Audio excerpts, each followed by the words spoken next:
Hola, bienvenidos a Estudiamos Juntos, de aquí de la iglesia de Forest City en Orlando, Florida. Gracias por sintonizarte con nosotros para el repaso de la lección de escuela sabática de esta semana. Hoy me acompañan acá Joel y Denal. ¿Cómo están, muchachos? Bien, contentos. Muy bien, bien, sí, contento, bien. ¿Sí? Acá. También no está Daniel, está en República Dominicana, está dando una campaña allá, así que le damos un saludo si nos está escuchando desde acá, o sea, no, desde allá. Si desde allá. Espero que te esté yendo bien y que esté siendo de bendición allá también. Nada, vamos hoy al tema de esta semana. El estudio o el título de la lección de esta semana es el contrato del diezmo, y vamos a estar analizando muchos textos que tenemos para ustedes hoy, analizarlos, a ver qué nos dice la Biblia sobre el diezmo, qué podemos aprender, qué cosas podemos tal vez aplicar o dejar de aplicar en nuestra vida. Y recordarles que nada de lo que estamos diciendo aquí es nada dogmático. No es que decimos lo que aquí se dice es lo que hay que hacer. Simplemente estamos creando un diálogo, un estudio, y pedirle a Dios, obviamente, que nos siga dirigiendo y nos siga ayudando a entender este tema del diezmo, que es muy importante en muchos niveles, y ya vamos a estar hablando un poquito más de eso más adelante. Pero vamos a comenzar con oración, y Denal, si podías empezar con oración, te lo agradezco. Claro, seguro, oremos. Gracias, Señor, te damos por este día, gracias porque podemos estudiar tu palabra, podemos saber que podemos confiar en ti plenamente, y ahora que vamos a estudiar este tema, también pedimos la bendición de tu Espíritu en nosotros y las personas también que están mirando. Gracias por esta oportunidad que tenemos de dialogar, y en el diálogo podemos sacar conclusiones y aprender más de que al final de cuentas tú nos amas más que nadie. En nombre de Jesús. Amén. Bueno, ¿por dónde empiezo? A ver, por el título, a ver, ¿cuál es el título? Bueno, el título es el contrato del diezmo. El contrato. Obviamente, cuando habla de contrato, a mí la impresión que me da es como que un acuerdo entre dos partes, ¿no? Donde nos ponemos de acuerdo para hacer algo. El contrato suena como bien, así como bien técnico, así, ¿verdad? Como bien así como frío. Muy así, legal, sí, muy legal. Contrato así. Sí. Aunque, y eso también hay que verlo. Claro. ¿Es un contrato del diezmo? Es un acuerdo, y ya empecé. Vamos. Yo pensaba que Joel era el que iba a hacer esa pregunta. Yo estoy escuchando nomás. Hoy eres tú, Denal. Vamos a ver esa pregunta para el final. Lo que sí quiero empezar con esto, o sea, según lo poquito, porque obviamente hay mucho que estudiar de este tema, pero si lo poco que pude estudiar de los textos que pude ver y los que están también en la lección, para mí, el sistema de diezmo que Abraham y Jacob, que son los dos primeros ejemplos que la Biblia nos menciona de diezmo, para mí no son iguales al diezmo que Dios estableció al pueblo de Israel. Y tengo algunas no sé, argumentos o puntos que me hicieron llegar a esa conclusión. Por ejemplo, en Malaquías sí nos dice, Malaquías 3:10 se nos dice Dios, que nos dice que le hemos robado en los diezmos y las ofrendas, y que debemos dar los diezmos y las ofrendas. Y de paso, aquí no, en ningún momento con mis comentarios quiero decir que no hay que pagar el diezmo. Creo que los diezmos son necesarios, son importantes, son bíblicos. No quiero dar ese disclaimer, ¿no? Para que no haya una mala interpretación. Pero en Malaquías 3:10 dice que traigamos los diezmos al alfolí, y es una palabra que usamos mucho. Yo creo que en los círculos cristianos hay muchas palabras que usamos que tal vez no sabemos lo que significan, pero las usamos como si, ¿viste? Y alfolí me parece que es una de ellas. ¿Será el alfolí de Malaquías 3:10 el mismo alfolí que nosotros pensamos hoy? Eso es una pregunta. Pero volviendo al punto mío de que el diezmo de Abraham y Jacob era diferente. ¿Por qué digo que es diferente? Me parece que este es uno de los primeros puntos. En la época de Abraham no había un alfolí. O sea, no había un templo, no había un lugar, no había iglesia, no había una tesorería, no había iglesia, no había una organización a la que Abraham sistemáticamente le llevara los diezmos. Por lo menos la Biblia no lo dice. Ahora, aparentemente había un ministerio. ¿Un ministerio de? El ministerio de Melquisedec. Claro, él era el rey, el rey de una ciudad. Que algunos dicen que era Cristo mismo, ¿eh? Claro. ¿Sí? Exacto. Sí. Algunos dicen sí. Sí, hay muchos argumentos ahí. ¿Viste? Salem significa paz, el rey de la ciudad de paz y todo lo demás. Pero por lo menos en el contexto en el que Abraham da diezmo, de nuevo, no se nos dice que él lo daba sistemáticamente. Capaz que sí, simplemente que la Biblia no lo dice. Pero sí, en el contexto me parece que era tal vez algo más cultural de la época, de cuando pasaba algo así, se le daba tal vez en inglés se llaman los plunders, de lo que se ganaba en la guerra, pues se lo podía dar al que ganaba, al líder más famoso, no sé, cosas así. Pero ahí es cuando Abraham le da el 10% cuando él libró a Lot de Sodoma y Gomorra, el 10% se lo da a Melquisedec, que es extraño. Desde lo que atacaron a Sodoma y Gomorra. Que es extraño porque si se recuerda la historia, él le da el 10% a Melquisedec, pero cuando el rey de Sodoma le dice, mira, quédate con esto, nada más págame esto, le dice, no, yo te voy a dar todo. Simplemente voy a coger la comida que cogí de los muchachos. Eso muestra que, o sea, Abraham no estaba pagando un tributo. Correcto. Con los diezmos. Exacto. Había otra motivación. Correcto. No sé, a mí me parece que tal vez la motivación era más de agradecimiento, más de reconocimiento, creo que el libro de Hebreos habla en cuanto a eso también. Pero, en fin, el punto es que él le da ese 10% a él y el 90%, si queremos decirlo, se lo devuelve a los reyes de Sodoma y Gomorra. Él no se queda con nada. En ese contexto, no veo cómo podemos aplicar esa historia a nuestra manera sistemática de dar los diezmos, en mi opinión. Porque en ese caso, Abraham no tuvo una ganancia. Correcto. No. O sea, él no trabajó.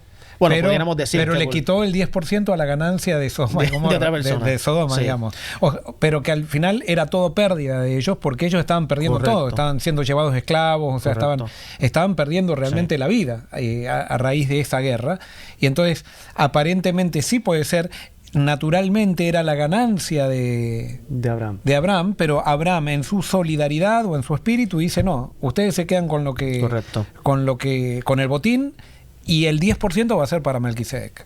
Y eso iba a decir que pudiéramos argumentar que el hecho de que él peleó para reganar eso, entonces lo hace como ese fue su trabajo y la ganancia fue pues tener todo eso. Entonces vamos después de eso, viene Isaac, de Isaac no se menciona nunca que pagó diezmo, llega Jacob y Esaú, y entonces a Jacob es el segundo ejemplo en el libro de Génesis que habla de los diezmos, que creo que ya lo mencionamos antes. Pero entonces la historia de Jacob es interesante. Él compra la primogenitura de Esaú, engaña a su papá y por el engaño tiene que huir. La mamá le dice que se tiene que ir y está sin nada. Y tiene un sueño esa noche, y en el sueño Dios se le aparece, le muestra la escalera, que ya hemos escuchado eso antes, sabemos la historia. Y cuando él se despierta del sueño, pues él dice las famosas palabras, yo no sabía que este es un lugar sagrado. Y entonces ahí él hace un contrato, no Dios, que es un punto muy interesante. Nace de él y él. La iniciativa es de él. Dios nunca le pidió un contrato para que le diera el diezmo. Pero él hace un contrato que me parece también interesante, porque él dice, si tú realmente cumples lo que tú me dijiste en el sueño, yo te prometo que te voy a dar el 10% de todo. La pregunta que yo me hago es, ¿tenía que Jacob dar el 10% para que Dios lo bendijera?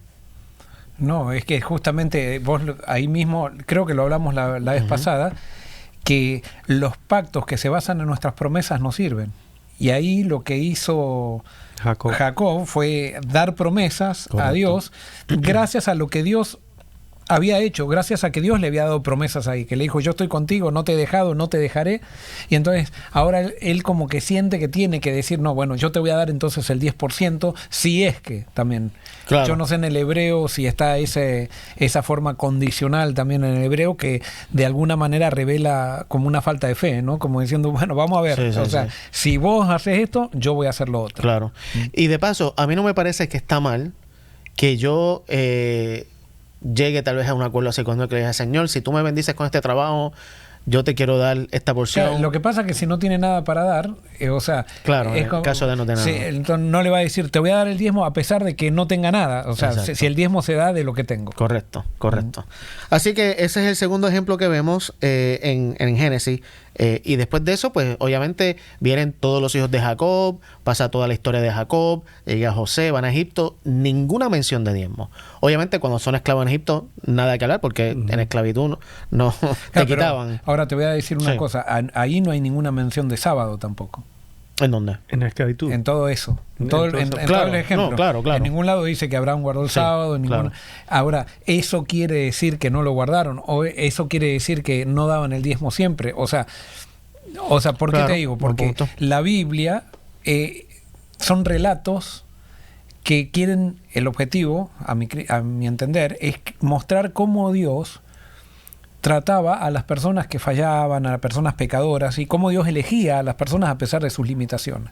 Entonces no era un compendio para enseñar el diezmo, así como nosotros hacemos ahora, queremos enseñar el diezmo. Claro. O sea, lo que quiere enseñar la Biblia es que Dios es fiel en diferentes aspectos. Y entonces cuando aparece el diezmo ahí, que aparece como un detalle casual, no está insertado ahí como para decir ahora todos tienen que diezmar, sino como un detalle que era aparentemente una costumbre, o sea puntual, o sea sistemática, de un grupo de gente que evidentemente lo hacía, sea una vez en la vida o sea, no lo sabemos. Correcto. Pero lo hacía. Pero el objetivo del Génesis no es enseñarnos acerca del diezmo, es enseñarnos acerca de quién es Dios con respecto a su pueblo, ¿no? Y ese precisamente es mi punto, cuando digo ese comentario, no lo digo para decir, bueno, no se hacía diezmo, nada por el estilo, simplemente que Génesis realmente es bastante oscuro en el sentido de que no nos da detalles. Los detalles realmente llegan con el pueblo de Israel y la formación del pueblo de Israel de Dios. Ahí vienen detalles estrictos, claros, blanco y negro. Génesis no. Para mí no está muy claro. No. Ese es el punto que quiero traer. Entonces, el propósito literal del diezmo para Abraham y para Jacob, desde la perspectiva que estoy hablando, que no está muy claro, entonces no puedo decir que era el mismo que tenía el pueblo de Israel. Tal vez era, pero con la información que me dejes no puedo decir que era igual. No había un pueblo organizado como Israel. Correcto. Entonces, las necesidades implican cambios, o sea, implican cambios con respecto a las costumbres. Y sí, Israel era una cosa y Abraham y su familia eran otra. Claro. No estaban organizados en tribus, Exacto. no estaban organizados civilmente. O sea, acá con Israel hay una organización civil y religiosa que hay que darle estructura a eso, ¿no? Y entonces la otra pregunta que me surge antes de ir a los ejemplos de la Biblia que hablan de ya más organizados los diezmos que Dios le da a órdenes a Moisés para que le da al pueblo, si era algo, en el caso de Abraham es bien claro porque sí se dice que se lo dé Melquisedec, pero Jacob, ¿a quién le daba el diezmo? Cuando él le dijo, yo te voy a dar el 10% de todo lo que ganes, ¿era en sacrificio? O sea, como Caín, que cogió los frutos y los quemó. O las vacas y las quemaban en honor a Dios. ¿Cómo era el proceso? No había una institución. Exacto. No había un ¿A quién le daba él los quién- diezmos? No, yo no creo que el sacrificio no era parte de los diezmos. Los sacrificios eran otra cosa. Los diezmos era otra cosa. Claro, pero a lo que me refiero es, si él tenía 100 cabras, ¿a quién le daba esas 10? Bueno, yo tengo mi teoría. Claro, no, por eso. Pero Sí, dale. Porque no está claro ahí. Por eso, exacto. lo que pasa él que dijo que te voy a dar el diezmo, pero ¿a quién? Porque vamos a analizar el aspecto acerca, y quizás yo me voy a anticipar un poco, pero vamos a analizarlo desde el aspecto de quién es Dios. Entonces, por ejemplo, cuando Dios crea este mundo, ¿qué es lo que hace? Pone en este mundo a Adán y a Eva. ¿Y qué les dice a Adán y Eva? Dice, ahora ustedes van a señorear este mundo y van a administrarlo. No dice así, pero la idea es que Adán y Eva eran los administradores de este mundo. Claro. Entonces eso me habla del carácter de Dios, porque ¿Dios podía administrar este mundo? Sin duda que sí. Pero a Dios le gusta compartir lo que Él hace, le gusta compartirlo con las criaturas. No las puso Adán y Eva allí como para decir, ahora voy a hacer que ustedes sean felices y voy a hacer todo por ustedes. No, Él les dijo, miren, yo hago todo esto por ustedes, pero como me gusta compartir las cosas, este mundo lo van a administrar ustedes. Ustedes van a ser gerentes de este mundo, porque esta es mi obra y a mí me gusta compartir mi obra con la gente que creo. Y entonces ellos se transformaron en personas que administraron con Dios. Entonces cuando Dios elige a una persona, a Abraham lo elige, ¿por causa de qué? Dice, en ti serán benditas todas las naciones, o sea, y te multiplicaré. O sea, Dios lo elige a Abraham por causa del mundo. Entonces, hay una misión, y entonces esa misión, como Dios quiere que aquellos que eligen participen de esa misión, así como le dio al mundo a administrar el mundo a Adán y Eva, también le pide a su pueblo que administre la misión que él ya tiene, que Dios ya tiene, que administre la misión en esta tierra. Okay. Y entonces el diezmo se introduce como una colaboración, no con Dios, no que yo colaboro con Dios, sino con una colaboración a la misión que tenemos con el mundo. Ok, me gusta eso. Y entonces no es al que yo le voy a devolver algo a Dios, sino que Dios me dice, mira, yo quiero salvar al mundo y quiero que vos administres esto y bueno, yo te doy todo, pero entonces quiero que el 10% lo dediques para esa misión que tengo de salvar al mundo. Ok. Estoy totalmente de acuerdo y es algo que sí tengo más adelante para hablar, porque creo que llegué a la misma conclusión que tú estás llegando. Porque cuando justo estaba estudiando eso, siento que el Espíritu Santo me impresionó con un texto de Jesús, y no sé si está conectado o no, pero más adelante vamos a hablar de eso. Pero sí me gusta la idea de que obviamente no existía nada organizado, no era que había un sacerdocio ni nada por el estilo, pero cuando él dice el 10% te lo voy a dar a ti, tiene que ver con el prójimo. Correcto. Ahora, con la misión del mundo. Y por ejemplo, si había un sacerdote, tenía que ver con misión también, porque para mí debe haber habido algo. Por eso aparece la figura de Melquisedec. El hecho que no esté registrado en la Biblia no quiere decir que Dios no tenía algo ya, o que había gente que se había organizado. Por ejemplo, el suegro de Moisés. ¿De qué pueblo era? De Madián. De Madián. No era parte del pueblo de Dios. ¿Y qué oficio tenía? Sacerdote. Era sacerdote. Y era, por lo que vemos, era sacerdote de Dios. En Madián no tenía ninguna conexión con Israel, porque Israel todavía no se había organizado en sí, estaba de esclavo en Egipto, pero evidentemente ya había un oficio de sacerdocio. Y ese oficio de sacerdocio no era simplemente, a mi criterio, presentar ofrendas, sino que era ministrar al mundo. Era ministrar la misión que Dios tiene con este mundo. Y a veces nos cerramos en ese tiempo a solamente Israel, pero Dios siempre, históricamente, ha tenido más gente en otros lados. Correcto. Y entonces ahí puede ser también que... Me recuerda las palabras de Jesús cuando vinieron unos discípulos y le dijeron, mira, encontramos unos tipos que estaban sacando demonios en tu nombre y los paramos porque ellos no nos siguen. Y eso digo, no, déjalos. Porque, viste, nadie puede hacer eso si no está conmigo. Exacto. Entonces nosotros tenemos esa idea, como tú dices, de que no, si no son bajo mi denominación o bajo el cristianismo. Si el diezmo no está en mi denominación, ese diezmo no sirve. Exacto. Dios tiene misión para todos. Correcto. Los sinceros que están en diferentes lugares tienen una misión. Correcto. Bueno, pues entonces vamos a analizar el primer texto que está en Números capítulo 18. Y este es el primero que nos habla sobre el uso del diezmo y para qué se iba a usar y todo lo demás. Números capítulo 18, vamos a comenzar de los versículos 8 al 15. Perdón. Y Joel, si puedes leer esos versículos. Sí, dice así. Jehová dijo a Aarón, yo te he dado también el cuidado de mis ofrendas. Todas las cosas consagradas de los hijos de Israel te las he dado a ti y a tus hijos en virtud de la unción, por estatuto perpetuo. Esto será tuyo de la ofrenda de las cosas santas, reservadas del fuego. Todas las ofrendas que me han de presentar, todo presente suyo, toda expiación por su pecado y toda expiación por su culpa, será cosa muy santa para ti y para tus hijos. En el santuario las comerás. Todo varón comerá de ella, cosa santa será para ti. Esto también será tuyo, la ofrenda elevada de sus dones y todas las ofrendas mecidas de los hijos de Israel. Te las he dado a ti, a tus hijos y a tus hijas por estatuto perpetuo. Cualquiera que esté limpio en tu casa comerá de ellas. De aceite, de mosto y de trigo, todo lo más escogido, las primicias de ello que presentarán a Jehová, para ti las he dado. Las primicias de todas las cosas de su tierra, las cuales traerán a Jehová, serán tuyas. Cualquiera que esté limpio en tu casa comerá de ellas. Todo lo consagrado por voto en Israel será tuyo. Hasta el 15 dijiste. Sí. Todo lo que abre matriz de toda carne, tanto de hombres como de animales que se ofrecen a Jehová, será tuyo. Pero harás que se redima el primogénito del hombre y harás también redimir el primogénito de animal inmundo.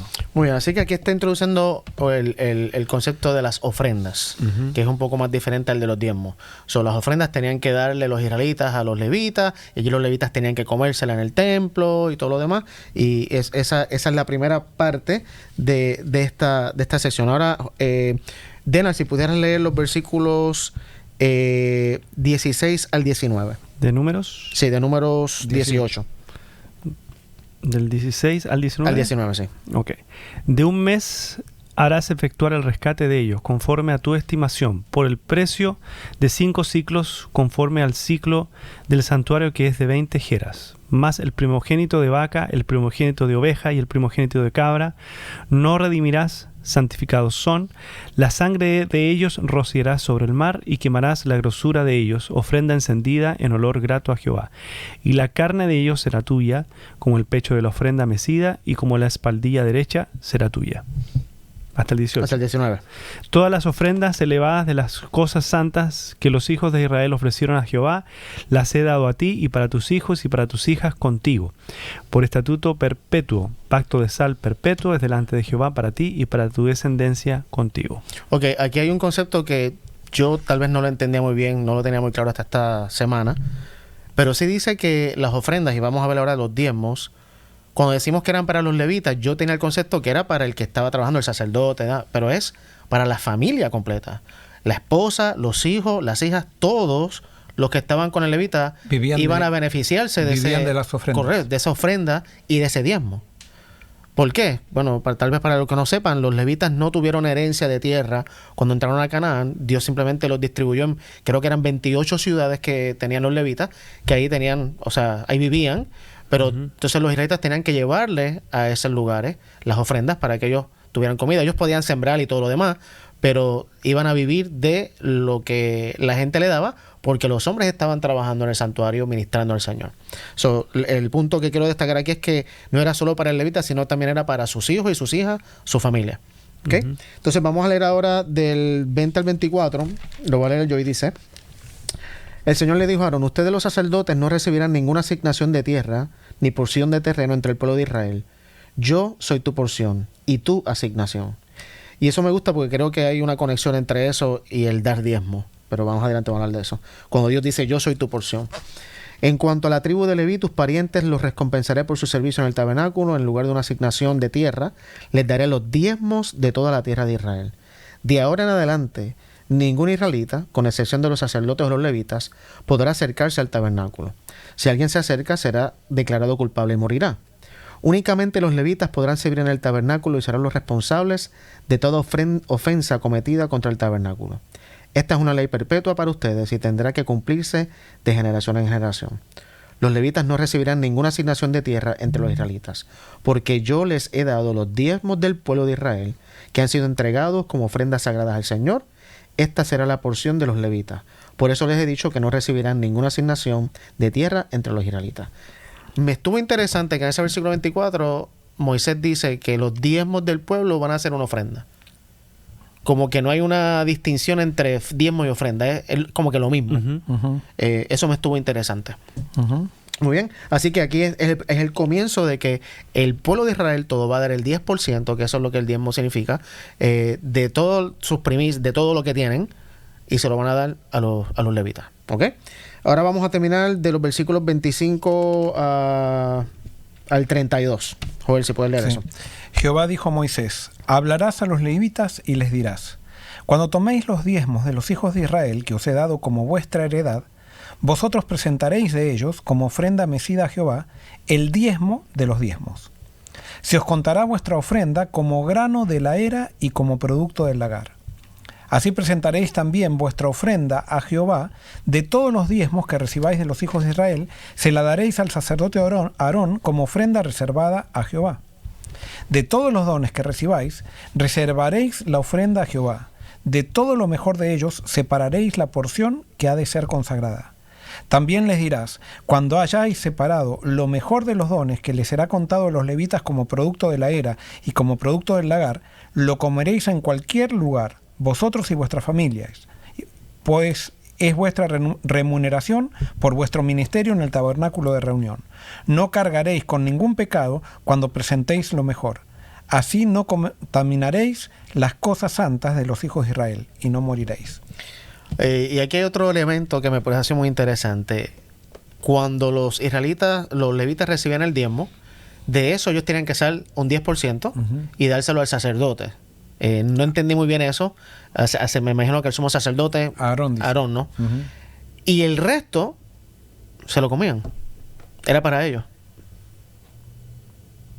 Entonces me hago la pregunta, Viste, hablando, tú ahorita dijiste que el diezmo, uno de los principios del diezmo es la misión, ¿no? Dar, pero obviamente los levitas estaban en misión en el sentido de que estaban ministrando al pueblo, pero ellos cogían los diezmos para ellos, para su consumo. O sea, para ellos disfrutarlo. No, es que Dios no invierte en misión, invierte en personas que hacen misión. Okay. O sea, Dios siempre no está tan interesado en la misión como en las personas que hacen la misión. Muy bien. Y me parece que eso es unido a lo que dijimos ahorita, que más adelante quiero mencionarlo, porque yo creo que la esencia del diezmo tiene que ver con eso. Tiene que ver con personas, con mi prójimo, y la misión que Dios me dio a mí como hijo de Dios y representante de Dios aquí. Muy bien, no sé si tiene algún comentario de este, si no pasamos al próximo texto. ¿Algún comentario? No, está claro. Okay. Entonces aquí el diezmo para los levitas, sus hijos y sus hijas. Los levitas tenían que dar diezmo, los pastores tenemos que dar diezmo del diezmo que recibimos. O sea, se nos paga del diezmo, pero de eso también tenemos que dar, porque diezmo del diezmo. Son principios que tal vez ya sabíamos o conocíamos, pero que están aquí en la Biblia. Vamos ahora a Levítico 27. Esta sí que me dejó de día. Porque, viste, no sé cómo interpretar este texto, que también habla de los diezmos. Levítico 27. ¿Levítico? ¿O número? Dije Levítico. Levítico 27, 30 y 31. ¿Ok? Denal, ¿puedes leerlo? Y el diezmo de la tierra, así de la simiente de la tierra, como del fruto de los árboles de Jehová es cosa dedicada a Jehová. Y si alguno quisiere rescatar algo del diezmo, añadirá la quinta parte de su precio por ello. O sea que yo puedo, según la regla de aquí, comprar mi diezmo. Sí, porque en esa época era animales. Exacto, eran frutos y todo demás. Hoy en día sería un poco tonto, ¿no? Yo decir, bueno, voy a comprar el 10% para atrás, pero igual, no sé. Pero tenías que dar un 15%. Exacto, tenías que dar más. Quinto, claro. O sea, pero me podía quedar con el diezmo, según esta regla. Según lo que dice ahí. Según lo que dice ahí, ¿verdad? Ok. Está bien, simplemente quería tirar eso ahí. Ok, entonces... Es que el diezmo era para quedárselo. ¿Cómo? ¿Para quedárselo tú? Bueno, es que no te lo podías quedar, porque si te lo quedabas tenías que añadir un 5%. O sea, nunca te lo quedabas. No, pero el diezmo leímos en Deuteronomio que era para darlo a los levitas, no para tú quedarte con él. Aquí hay otro elemento. Claro, pero ese 5% de más, ¿a quién se lo daban? Porque claro, sí, al templo. Levita. Claro, al templo, o sea, exacto. No, al contrario, esto es lo que está, es que, por ejemplo, lo que quiere decir es, hay un animal que vos valorás mucho porque, no sé, porque es tu mascota o algo por el estilo, pero ¿querés quedártela? Dice Dios, está bien, quédatela, pero te la vas a quedar con un 15% y eso lo vas a dar a los levitas y vos te quedas con el animal. Te quedas con el animal. O sea, vos fíjate que ahí vemos cómo Dios, a la conexión emocional, cómo Dios respeta eso. Porque Dios podría decir, no, la ley es esto y entonces me tenés que entregar a mí porque yo soy Dios. Intransigente. Claro, como diciendo, así vas a demostrar que me amás. Y Dios dice, no, yo entiendo que podés tener conexiones emocionales con un animal o con algo por el estilo. Entonces, si eso sucede, te voy a dar la posibilidad de que lo rescates con un poco más. Claro. ¿No? Hay que ver por qué Dios pide un poco más, pero porque si no todo el mundo se quedaría quizás con pero Dios da esa alternativa. Y el punto también creo que es que, como tú dijiste, ellos no se quedaban con eso. Y creo que es el principio de la Biblia, y esto está en todo el tiempo, es el ser dadivoso, el dar. ¿Viste? Hay algo que ocurre aquí arriba cuando nosotros damos y nos desprendemos de algo, tal vez, aún de ese animal tal vez querido, ¿viste? No sé, por ahí Dios hace obviamente esa... Sí, es como una vacunación contra el egoísmo natural que tenemos, porque nosotros todos para mí. Exacto. Y yo creo que eso es uno de los principios, y más adelante tengo esos principios acá, que me parecen que son la razón por la cual Dios establece un sistema sistemático de nosotros dar. Porque Dios necesita eso de nosotros. ¿Lo necesita? O sea, no, para nada. Entonces, ¿por qué lo pide? Exacto. O sea, porque es por nosotros, no por él. Exacto. Porque siempre lo vemos de la otra forma. Yo creo que es una manera que Dios hace para mantenernos en misión. No, y es una manera de parecernos a él también. Porque Dios continuamente se desprende. O sea, la naturaleza también hace lo mismo. Todo el tiempo está dando. Entonces, a nosotros al parecernos a él, también al desprendernos, y ese desprendimiento tiene que ver con una función incluso de servicio, ¿no? Exacto. Muy bien, el próximo texto es Deuteronomio, capítulo 14. Versículos 22 al 29. Deuteronomio 14, 22 al 29. Dice acá: deberás separar el diezmo de tus cosechas, es decir, la 10ª parte de todo lo que coseches cada año. Lleva ese diezmo al lugar de adoración designado. Eso sería el alfolí. El lugar que el Señor tu Dios elija para que su nombre sea honrado. Y cómelo allí en su presencia. Ok, entonces aquí hay otro elemento. Aquí es llevarlo al templo, pero no dárselo al levita, Yo me lo como. Según lo que dice aquí. Sigue diciendo: lo harás así con el diezmo de tus granos, tu vino nuevo, tu aceite de oliva y los machos de las primeras crías de tus rebaños y manadas. Esta práctica te enseñará a temer siempre al Señor tu Dios. No sé qué dice tu versión, Joel, en esa parte del versículo 23. Dice, comerás delante de Jehová, tu Dios, en el lugar que Él escoja para poner allí su nombre, el diezmo de tu grano, de tu vino y de tu aceite, y las primicias de tus manadas y de tus ganados, para que aprendas a temer a Jehová, tu Dios, como todos los días. Okay, para tu Dios todos los días, perdón. Entonces, la razón que Dios le está pidiendo esto, que cojan el diezmo ahora, lo lleven al templo, pero allá se lo coman. Sí, pero imagínate, llevan una vaca, no se la pueden comer toda. Ok, entonces Dios habla de eso. Dice, ahora bien, cuando el Señor tu Dios te bendiga con una buena cosecha, podría suceder que el lugar de adoración que Él elija para que su nombre sea honrado te quede demasiado lejos para llevar su diezmo. Por ejemplo, si tenías 20 odres de vino y tenías que estar 3 días, se te podía fermentar, se te dañaba. O si tenías carne, se te dañaba. Tenías que tener una caravana de camellos para llevar. Claro, exacto. Entonces, el mandato es este. En ese caso, versículo 25, puedes vender esa 10ª parte de tus cosechas y manadas, poner el dinero en una bolsa y dirigirte al lugar que el Señor tu Dios haya elegido. Cuando llegues, podrás usar el dinero para comprar cualquier clase de alimento que desees: ganado, ovejas, cabras, vino u otra bebida alcohólica. Luego comerás hasta quedar satisfecho en la presencia del Señor tu Dios y celebrarás con todos los de tu casa. No descuides a los levitas de tu ciudad, porque ellos no van a recibir ninguna asignación de tierra como las demás tribus. Al final de cada tercer año, lleva todo el diezmo de la cosecha de ese año a la ciudad más cercana y almacénalo allí. Dáselo a los levitas, quienes no recibirán ninguna asignación de tierra como las demás tribus, y temerán a los extranjeros que vivan en medio de ti, a los huérfanos y a las viudas de tus ciudades, para que coman y se sacien. Entonces el Señor tu Dios te bendecirá en todo tu trabajo. Para mí esto me abrió... Aquí hay otro elemento. Correcto. No es solamente el... Exacto. No es el yo coger mis diezmos y llevarlo al templo y darse al levita. No. Es yo llevar mis diezmos, ir al templo y allí hacer una fiesta. Y invitar a toda mi familia. Pero nota lo que dice. Y al huérfano, y a la viuda, al necesitado, que coman todo. Al extranjero. Y si no puedes, porque el viaje es muy largo, véndelo. Cuando llegues allá, compra comida y ya está el party. Y celebra con todo el mundo. Party es una fiesta. Party es una fiesta, sí, en inglés. Perdone mi Spanglish. Sí, me emocioné. ¿Por qué? Yo veo que el sábado estás viendo, ya te estás imaginando acá una fiesta. Sí, imagínate. O sea, un potluck prácticamente. Bueno, no potluck, porque la persona que lleva el diezmo es el que compra. Es el host, el anfitrión de todo esto.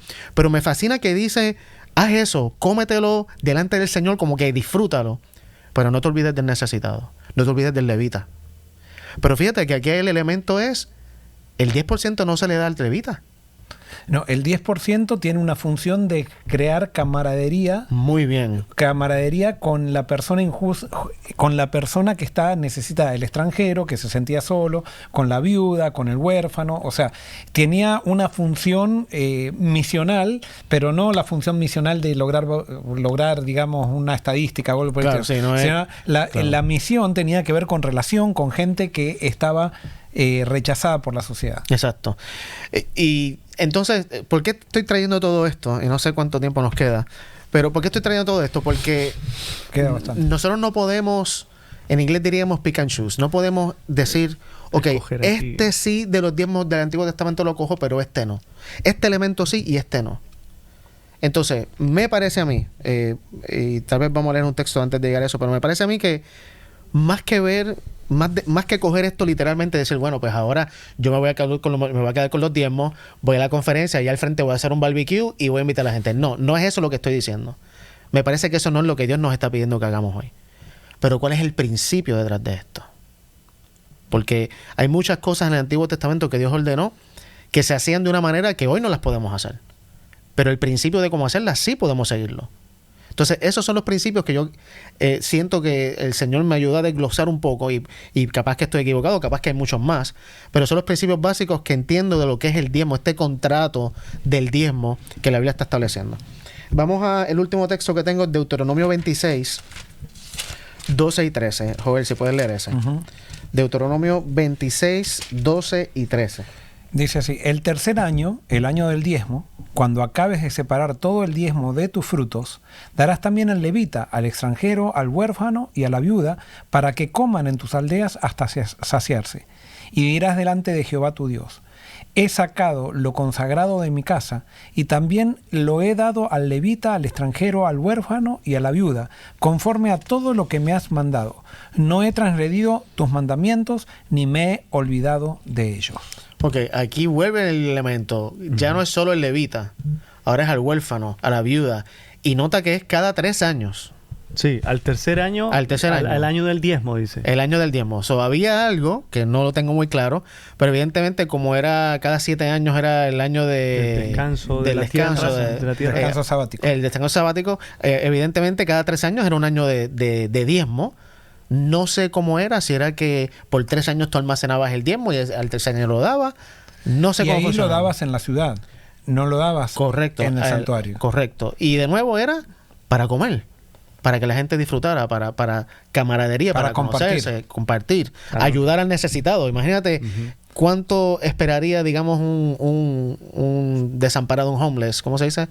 Un vagabundo en aquella época, cuando se sabía que ese tercer año iba a llegar y que iba a haber fiesta tal vez todos los días o todos los fines de semana y que iba a poder comer de gratis. Bueno, no era como ahora tampoco, era más fácil comer en esa época. Claro, ¿no? claro.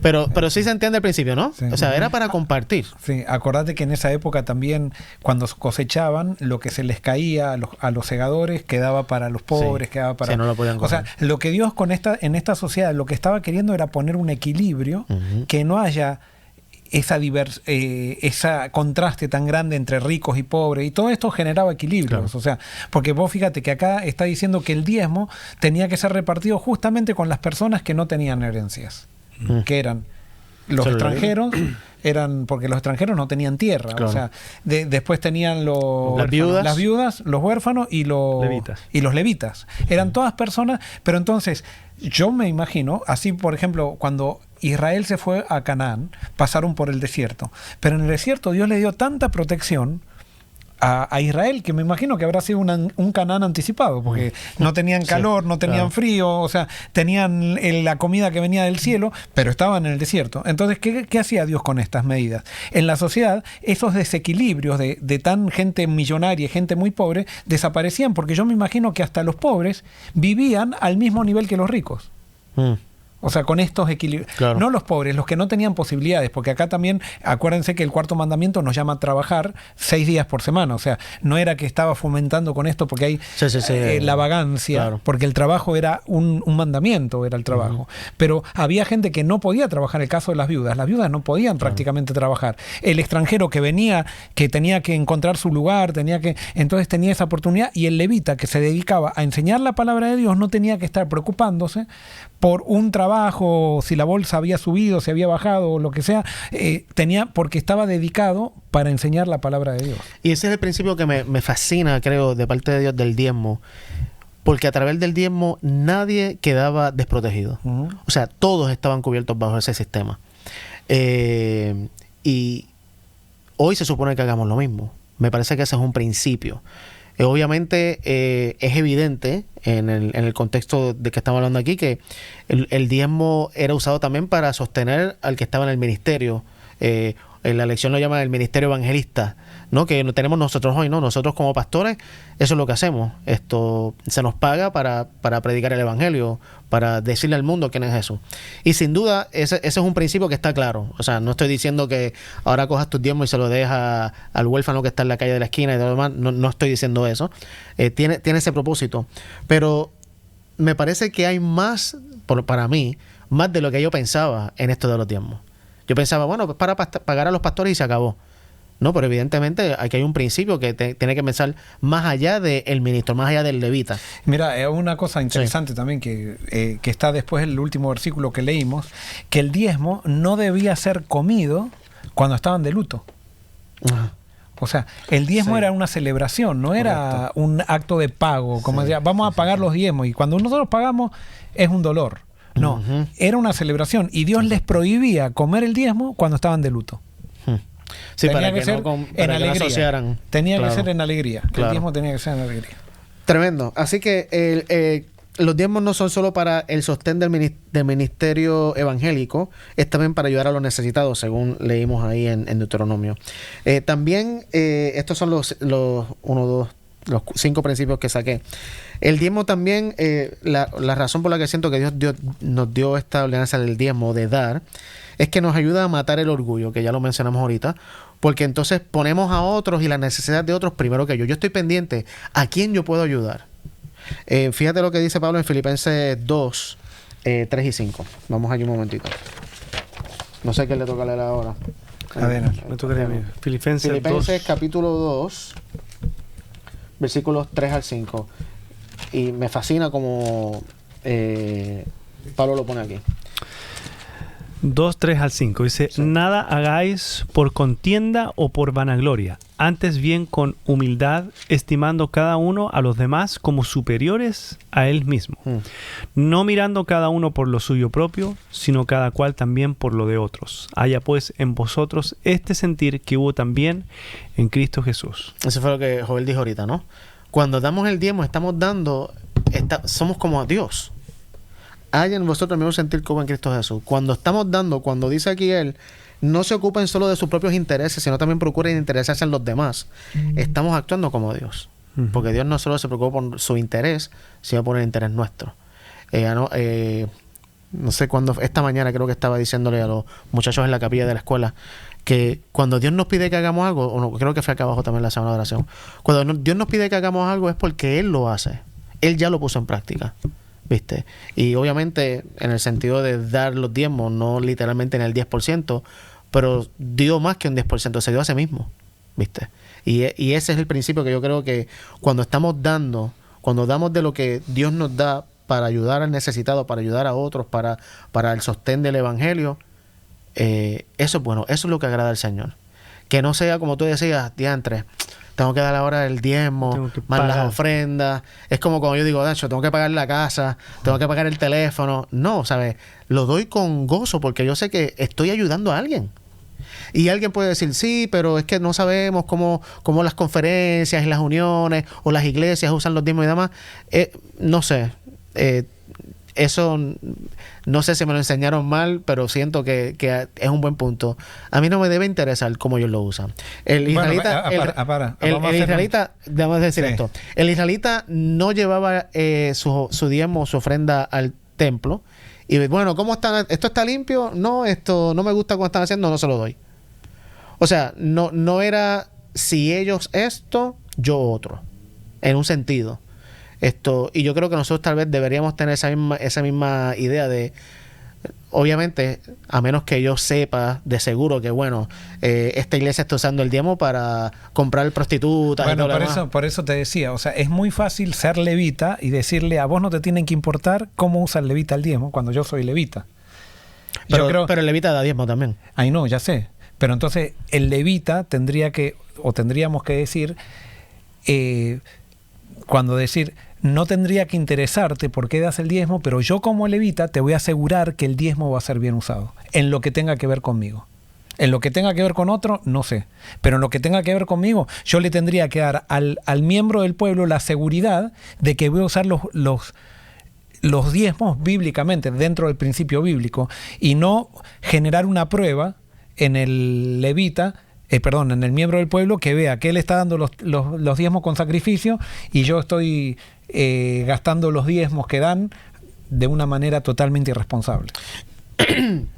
No sé si me explico, porque si no, yo como levita, entonces es muy fácil decir, a vos no te tiene que importar porque ¿cómo lo usa el levita el diezmo? O sea, claro, yo lo tengo que generar confianza, no puedo hacer una prueba para el que da el diezmo. Es que eso, lo que tú dices, es muy importante porque en el punto de ponerse uno como levita, a veces pone una carga a la gente, o sea, y pone culpa en la gente, o sea, y tú te pones, no como Dios, pero en el sentido, o sea, no cuestiones a Dios.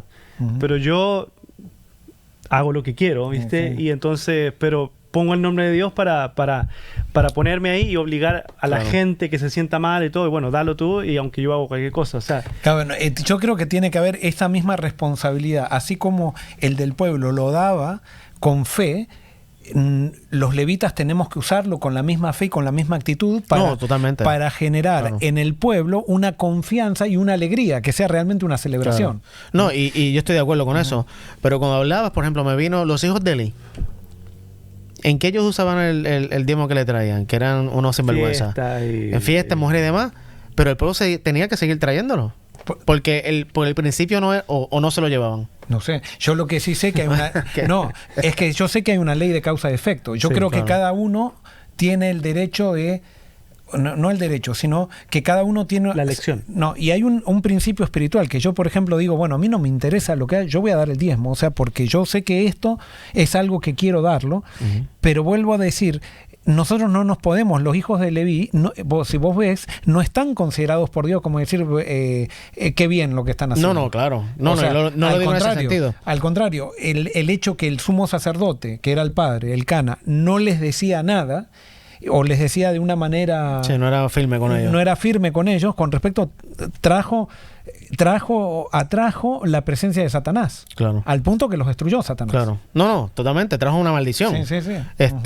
Pero en el punto que tiene que ver con el diezmo, y con esto no estoy excusando cómo se manejan los diezmos.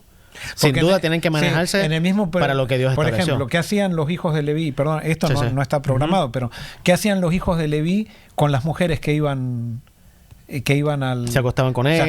Entonces va tu hija y dice, voy a ir al templo. Y están los hijos de Leví. Vos decís, bueno, no importa lo que ellos hagan, hay que cumplir. Así que anda y lleva tu ofrenda al templo. Yo no la mando a mi hija. Porque no me genera confianza lo que hacían los hijos de Leví. Y entonces yo no la mando. Ok, entonces en ese caso, ¿qué haces con los diezmos? No sé, a lo que voy es que nosotros no podemos tampoco manipular espiritualmente a la gente haciéndole que tenga una confianza en Dios cuando el que representa a Dios no está generando la confianza que tiene que generar. Y ahí está la otra gente que no quiere dar diezmo, entonces está buscando el error en el levita para decir, esta vez no voy a dar diezmo porque no... Sí. Y esa gente es simplemente porque no quieren, o sea, porque es avara y no quiere, o somos avaros y no queremos dar, y por eso estamos buscando el error y la quinta pata al gato para no dar. Entonces, por eso, esto es algo también que tiene que ser, si somos pueblo de Dios, tenemos que ser sinceros en cómo tanto el pueblo como el levita tiene que estar sinceramente siguiendo el principio bíblico. Claro. ¿No? Y de paso, Malaquías cuando pide el diezmo también está hablando de un sacerdocio que también fornicaban y todo eso, ¿no? Y sin embargo lo está pidiendo. Yo a lo que voy es que las respuestas no son tan fáciles, así de decir, no, hay que darlo, porque yo no mandaría a mi hija al templo si están los hijos de Nadab. Tal vez no mandarías a tu hija. Sí. Los hijos de Eli. O sea, del Cana. No, Eli era el Cana. Eli. El Cana era el de Sansón. Sí. No. Sí, el Cana es Eli, el que cogió a Samuel. Era el por eso, y eran los hijos de Eli. Por eso. Sí, por eso. No, el Cana. Leví dijimos recién. Y después el Cana también. No, tú dijiste el Cana. Yo dije el Cana. Sí. Pero no era el padre de Sansón tampoco. ¿El Cana? Manoa era el padre de Sansón. Manoa. Sí, estamos. ¿Y quién es el Cana? Que tenía muchas canas. Que estuvo con Samuel. ¿Te acuerdas que el Cana le dice a Ana? Esto parece el Chavo. El Cana le dice a Ana que creía que estaba borracha. El papá de Ana, el esposo de Ana. Y bueno, y ese era el padre. No, yo estoy hablando de Eli. Pero ustedes entienden la idea. Se nos armó una confusión de nombre. O sea, yo estoy de acuerdo contigo. Yo lo que al principio que voy es que, como tú decías, muchas veces queremos arreguindarnos de ellos no están usando eso bien para no dar. Sí, para independientemente. Para justificar nuestro egoísmo. Correcto, exacto. A ese más era lo que me refería. Entonces, para ir ya terminando, los diezmos no son solo para el sostén del ministerio, es para también ayudar a los necesitados. Nos ayuda a matar el orgullo al dar. Nos ayuda a depender de Dios y no de cuánto dinero tengo en mi bolsillo o en la cuenta de banco, y a reconocerlo a Él como el dador de lo que tengo. Me parece que es un buen principio de depender de Dios. Porque, por ejemplo, con el 10% que yo doy, yo pudiera pagar muchas otras cosas, deudas, cuentas, o comprarme cosas a mí. pero al darlo me está faltando, en el sentido literal, ¿verdad? De que si tengo 100, ya me quedan 90.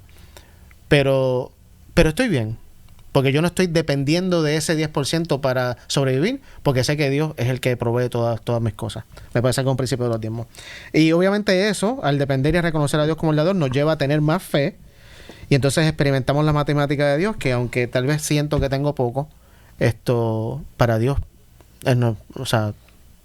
Dios no creo que esté contando, bueno, te quedaste con $100 menos.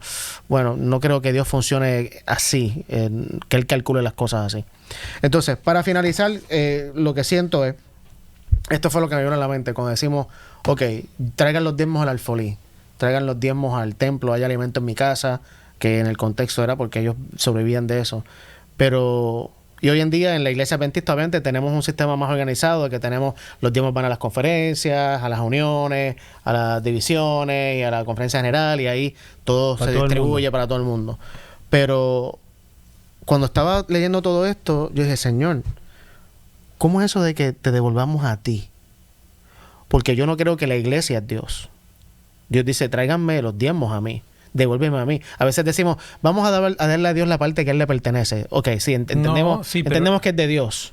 Pero acordate que cuando Jesús dijo, denme un vaso de agua, dijo, dáselo a mí. Justo, a eso iba. Así que... Pero la iglesia puede ser totalmente, la manera claro, de... No estoy diciendo que no lo sea. Que le estoy dando a Dios. Lo que estoy diciendo es que no es la única, me parece a mí. Entonces, bueno, lo que pasa es que acá viene una cuestión, y esto, yo por ejemplo, ¿qué es el diezmo ahora en la iglesia adventista? El diezmo en la iglesia adventista es un acuerdo corporativo que tomaron los miembros de la iglesia adventista basado en principios bíblicos. Pero es un acuerdo corporativo. Claro. O sea, dijeron, ¿cómo vamos a hacer que la misión avance? Y bueno, había que organizarse. Y bueno, vamos a utilizar el principio del diezmo y vamos a hacerlo organizadamente y vamos a hacer un diezmo sistemático, y eso va a ser para predicación del evangelio y para sustentar, digamos, entre comillas, a los levitas. No quiere decir que todo lo que pasaba en Israel tenemos que aplicarlo ahora. Correcto. Ni todo lo que... Entonces, ese acuerdo está basado en la confianza incluso. O sea, en la confianza de que la iglesia está cumpliendo su misión. Claro. ¿Por qué? Porque el que lo da es para que la misión pueda... Ahora, el gran problema que se da con esto también, y para poner equilibrios en todo lo que estamos diciendo, y que quizás no lleguemos a una respuesta absoluta, pero es que donde hay seres humanos siempre va a haber equivocaciones. Y donde hay seres humanos siempre va a haber gente que se aprovecha. O sea, va a haber gente que utiliza la imagen, el poder que Dios, que le da la imagen de ser una persona que está en el sacerdocio, lo puede utilizar para beneficio propio. Lo mismo que pasaba en la época de Israel. Entonces, tenemos que saber que entonces tiene que haber algo que trascienda los errores del ser humano. Y lo que trasciende el error, para mí, los errores del ser humano, es saber de que yo tengo un principio porque yo soy pecador y yo necesito parecerme a Dios. Y como necesito parecerme a Dios, yo necesito dar, para tener esa vacunación continua de salir de mí mismo, y para poder saber de que la misión es importante para mí, o importante en el pueblo de Dios, que la misión es lo que determina todo en el pueblo de Dios. Ahora, cada uno, después nosotros los levitas, lo que usamos, ahí ya se hace difícil, ¿viste? Porque vos te podés comprar un carro... Un Tesla, y alguien puede decir, está usando los diezmos, para mí no, y alguien que quizás no puede comprarse el Tesla. Ahora hay tantas variables también que hay porque puede ser, por ejemplo, que en el caso ya no es que toda la familia ahora del levita también tiene sus trabajos, su esposa tiene el trabajo, que esto y el otro, y hay un montón de variables que entonces esto hace que nosotros tenemos que... La única, para mí, solución para que todos estemos dando con confianza es levantar la misión, y que realmente como cuerpo de Cristo estemos en misión y sea tan clara la misión que nadie tenga dudas que lo principal en nuestras iglesias locales, en nuestra iglesia corporativa, es la misión de levantar a Cristo. Y por eso a mí me parece, y gracias por esa explicación, cuando dijiste que el diezmo es realmente un acuerdo, ¿cómo fue que dijiste? Corporativo. Porque sí es cierto, y por eso es que en el Nuevo Testamento no vemos una mención literal de los diezmos, no que no se daban o que había un acuerdo, pero sí el énfasis es da, ayuda, sostén al necesitado, al ministro, a todo, da. Ese es el principio que yo veo. Porque entonces, perdona. No, porque en el Nuevo Testamento, que es que otro tipo de iglesia, que la iglesia cristiana está surgiendo, Claro. es diferente también. O sea, todos vendían sus cosas y los repartían entre todos, y no era dar el 10% sino que era como, fue diferente en el principio, pero el principio es el mismo, la misión. Exactamente. Ahora, suponete que nosotros tres decimos vamos a hacer un viaje a Europa, suponete. Y decimos, bueno, ¿cómo vamos a hacer el viaje a Europa? Vamos a poner $20 por mes a la cuenta, porque en ese viaje vamos a hacer algo juntos allá y todo eso. Y hacemos un acuerdo. Eso es un acuerdo corporativo que hacemos nosotros. Y suponete que yo a los 6 meses digo, yo ya no estoy poniendo los $20. Cuando ustedes ven que yo no estoy poniendo y ustedes están poniendo, ¿qué conclusión pueden sacar de que yo no estoy poniendo? Yo digo, Joel ya no va con nosotros para el viaje. Claro, ya no cree en este proyecto. Entonces, y entonces a ustedes se van a acercar a mí. Y entonces yo les voy a decir, y ustedes me preguntan, ¿y qué pasa, Joel? Mirá, la verdad que no voy a ir por esto. Y quizás puede haber varias razones. Primero, porque yo me empobrecí, quizás no tengo el dinero, que ustedes van a decir, bueno, vamos a ver cómo te ayudamos, porque ya hicimos este proyecto juntos, vamos a tratar de salir adelante juntos. O puede ser que yo también me esté empezando a desanimar, porque me doy cuenta que lo que ustedes van a hacer en Europa cambiaron también el rumbo. O sea, porque íbamos a ir a Europa quizás a esquiar a Suiza, y resulta que al final ustedes están diciendo, tomaron una decisión sin mí, que habíamos quedado un acuerdo corporativo que iba a ser para esquiar a Suiza, y dicen, no, vamos a ir a Grecia a la playa. Y a mí no me gusta ir a la playa, o por lo menos no fue el acuerdo que nosotros... Sí. Entonces, hay muchas cosas que muestran cuando alguien... O sea, por eso es necesario que en este proyecto todos, desde el lugar que estemos, generemos confianza en la misión que todos nos pusimos de acuerdo con la cual se iba a usar el diezmo. Bueno, yo creo que ya llegamos, y obviamente tenemos mucho más para discutir, pero bueno, gracias. 3 meses. Sí, imagínate. Así que vamos a seguir. Y los que quieran escribir sus preguntas, lo pueden escribir en el chat y sin asegurar que lo vamos a responder. Sin asegurar, porque nos queda el tiempo, pero tal vez para la próxima semana podemos ir viendo alguna que podemos ir comentando. Perfecto. Así que gracias, Joel, gracias, Denal. Y gracias a usted por sintonizarnos de nuevo. Esto solamente estudiamos juntos. Así que estamos todos aprendiendo mientras estamos estudiando la Biblia, y sigamos pidiéndole a Dios que nos dé sabiduría, porque realmente lo que queremos hacer es las cosas que agradan a Dios, y poder entender estos conceptos para poder avanzar el reino de Dios aquí en la tierra. Así que Dios los bendiga. Recordemos los nuevos horarios de los cultos. Nuevos horarios a las 9:30 de la mañana tenemos del sábado. Tenemos el servicio en inglés que comenzó el sábado pasado hasta las 10:30. De 10:30 a 11:30 es entonces la escuela sabática, que en este caso para los que están aquí en las redes sociales lo van a ver online. Y después a las 11:30 comienza entonces el servicio regular en español, como de costumbre tenemos. Así que 9:30 servicio en inglés, 10:30 escuela sabática y 11:30 servicio en español. Y diálogo abierto los miércoles. Así es. Muy bien. Bueno, que Dios los bendiga. Vamos a terminar con oración y entonces cerramos. Padre que estás en el cielo, una vez más, gracias por ser un Dios tan bueno, tan justo, donde haces cosas, Señor, para que todos estemos debajo, protegidos, donde cada persona pueda estar pendiente de los demás, y donde tú creas un sistema, Señor, donde, de nuevo, donde todos están protegidos, donde todos son suplidos de sus necesidades, porque ese es el Dios que tú eres el Dios que suple necesidades. Y gracias porque a través de todo esto podemos ver cosas de tu carácter, y qué lindo es poder descubrir esas cosas. Síguenos ayudando a descubrir más cosas en la medida que vamos estudiando juntos, y que, Señor, nos lleves a todos al entendimiento que tú quieras que tengamos. Esto te lo pedimos en nombre de Jesús. Amén. Amén.